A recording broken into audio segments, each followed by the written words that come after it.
The chains on my wrists rattled as the alarm bells rang through the stone halls, and I knew, before anyone said a word, that something had gone wrong in the nesting chamber.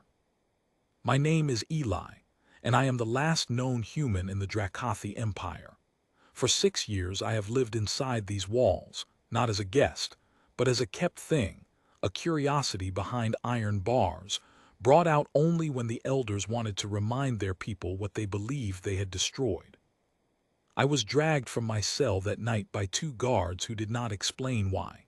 Their claws gripped my arms tight enough to bruise, and their eyes were wide with something I had never seen on a dragon before: fear. They pushed me through the tall doors of the royal nesting hall, a place I had never been allowed to enter. The air was hot and thick with smoke from ceremonial fires. Dozens of elders stood in a circle, their wings half open, their voices rising over each other in panic. In the center of that circle was a single golden egg, cracked open, and inside it a small dragon, no bigger than a dog, breathing softly for the first time. But nobody was looking at the hatchling with joy. They were looking at its scales with horror. Across its chest, glowing faintly blue, was a mark I recognized instantly, because I had spent years studying old human records nobody else could read anymore. The Dracathi called it the Extinction mark. Their oldest legend said that, when this symbol appeared on a newborn dragon, it meant that creature was destined to finish what their ancestors started, to erase the last humans from existence, down to the very last breath. And I was standing right there, the last breath they were talking about. A general named Corin stepped forward, his voice sharp and commanding. He was the kind of dragon who believed old stories the moment they were convenient for him. He raised a clawed hand and ordered the hatchling to be destroyed before it took its first full breath, calling it a mercy, calling it necessary, calling it the will of the ancestors. The hatchling let out a small, frightened cry. It did not understand any of this. It only understood that the air was cold and the voices around it were loud. I do not know what made me speak. Maybe it was 6 years of silence finally breaking. Maybe it was the sound of that small cry, but my voice came out before my mind had even decided to use it. I said, "Wait." The hall went silent. Every eye turned toward me, the chained human who was never supposed to speak in this room. Corin looked at me like I was an insect that had somehow learned language. I told them the mark was not what they believed. I told them their legend had been broken in translation for 1,000 years, twisted by fear until nobody remembered its true meaning. I told them I could prove it, because I had read the old texts, the ones written before the Great War between our 2 peoples, the ones locked away and forgotten because they did not fit the story anyone wanted to believe anymore. Corin laughed, a low, rough sound. He asked why a human would try to save a dragon marked for the destruction of his own kind. I told him the truth, because if I was wrong, nothing changed. The hatchling would still be gone, and I would still be the last of my kind, waiting for the same end everyone expected for me anyway. But if I was right, then killing this creature meant destroying something ancient and important out of pure fear, the very same fear that started the war between us so long ago. An elder named Vessa, older than any dragon I had ever seen, with scales faded gray from age, raised her wing for silence. She looked at me with something I had not expected: curiosity. She asked what the mark truly meant, if not extinction. I told her it was not a mark of an ending. It was a mark of a beginning. Long before the war, humans and dragons were not enemies. We were allies, bound together against a danger far greater than either of us alone. The old texts called it the Ashfall, a threat from beyond the sky that neither species could face without the other. To seal that alliance, a ritual was performed, and the mark I stood before now was the sign of that bond, not a curse, but a promise. A promise that, when a human and dragon stood together again, something powerful would return to protect both our peoples. Somewhere over the centuries, after the war tore us apart, someone rewrote what the mark meant. Maybe out of anger, maybe out of grief, Maybe simply because it was easier to believe your enemy was cursed than to admit you once called them family. Corin did not believe me. He said stories do not undo history, and he ordered the guards to take the hatchling anyway.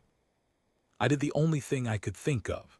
I stepped forward, past the guards, past Corin, and knelt beside the small dragon before anyone could stop me. I placed my hand gently against the mark on its chest, and I spoke the old words I had memorized from a torn page years ago, words I never thought I would use, words meant only for one purpose: to complete the bond the mark promised. For a moment, nothing happened, and I heard Corin begin to laugh again. Then the mark began to glow, brighter than before, spreading warmth through my hand and up my arm. The hatchling's eyes opened fully for the first time, and it looked directly at me, not with fear, but with something that felt like recognition, like it already knew me somehow. The light spread across the chamber, painting every stone wall in soft blue, and every dragon in that room fell silent. Even Corin took a step back. Vesa moved closer, her old eyes wide, and she whispered that she had seen this light only once before, in a painting so old that most dragons believed it was myth, a painting of the last human and dragon alliance from 1,000 years ago. The glow faded slowly, leaving the mark calm and steady on the hatchling's chest, no longer a warning but something closer to a badge. The little dragon let out a soft sound, almost like a question, and nuzzled against my hand. Corin still looked angry, but even he could not deny what every dragon in that room had just witnessed.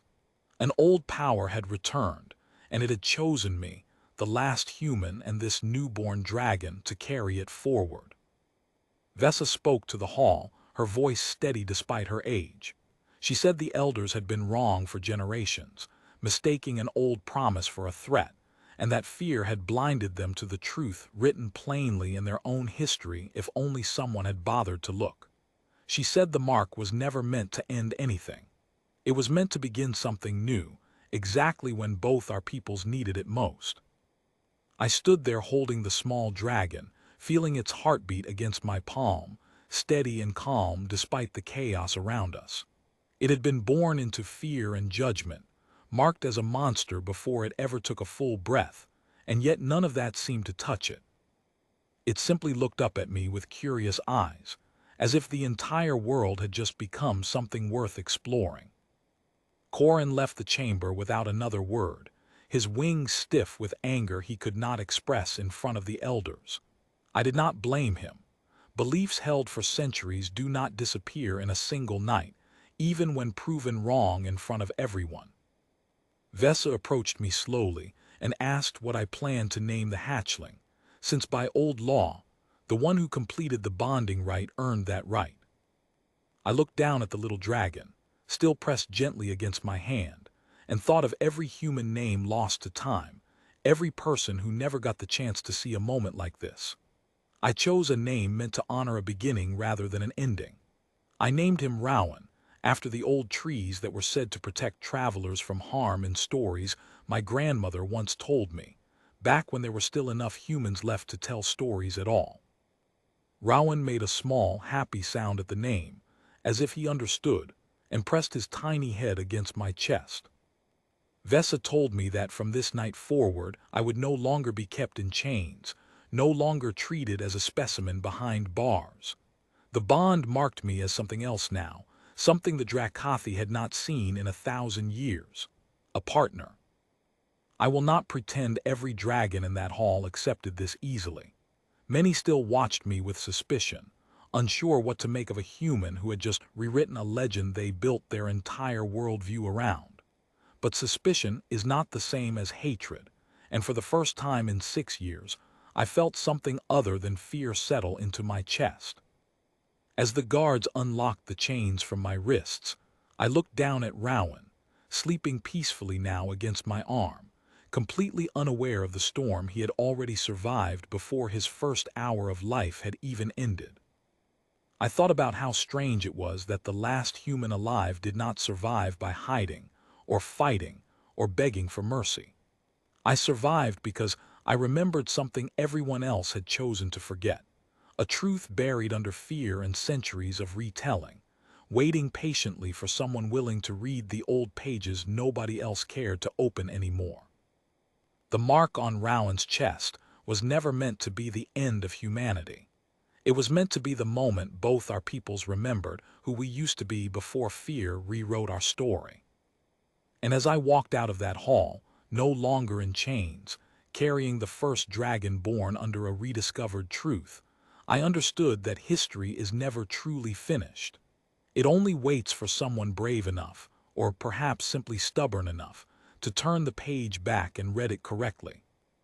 The war that nearly erased my entire species did not end that night, but something else began, quiet and small, resting against my chest, breathing steadily in his sleep.